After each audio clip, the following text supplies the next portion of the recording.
Собранието да го усвои законот за матична евиденција, а со тоа да го признае родот заснова на самоопределување, гей популацијата да добие соодветни здравствени услуги, да се промени образовниот систем.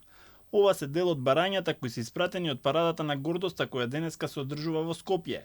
Организаторите велат ова е еден ден кога ЛГБТ луѓето можат да бидат видливи, своји и автентични.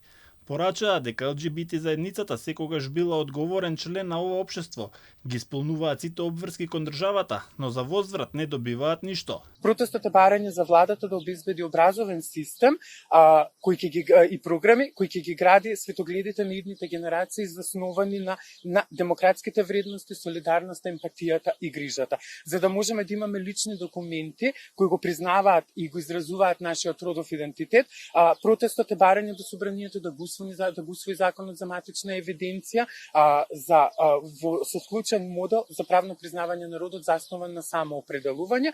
Протестот за да можеме подеднакво да имаме пристап до здравствените услуги и уживаме квалитетен живот и здравје. Протестот е барање за здравствениот систем да се прилагоди кон потребите на различните групи граѓани и со тоа да бидат вклучени и недискриминирани. Наместо постојано да сме затворени во 4 ѕида, бараме еднакво место како и на сите други луѓе во ова општество, порачаа учесниците. Годинешната парада на гордоста се одржува под мотото спектакуларно непослушни. Активистка за правата на трансродовите лица порача дека идејата за еднаквост, достоинство и буквално право на живот се оспорува, па затоа го одбрале овој слоган.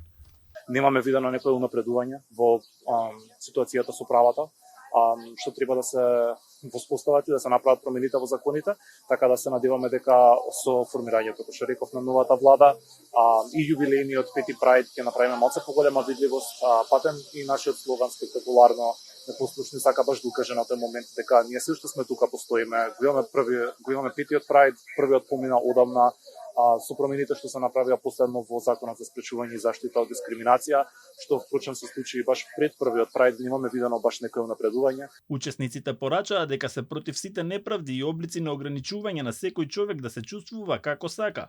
Го креваат гласот против стигмите и етикетите на оние кои себе си се декларираат како хомосексуалци. Затоа оваа парада, која се одржува 5-та година поред, ја нарекоа успешна приказна на која не очекуваа да има никаков инцидент. Од 2019 година па до сега, откако се одржува парадата, регистрирани се само 2 инциденти.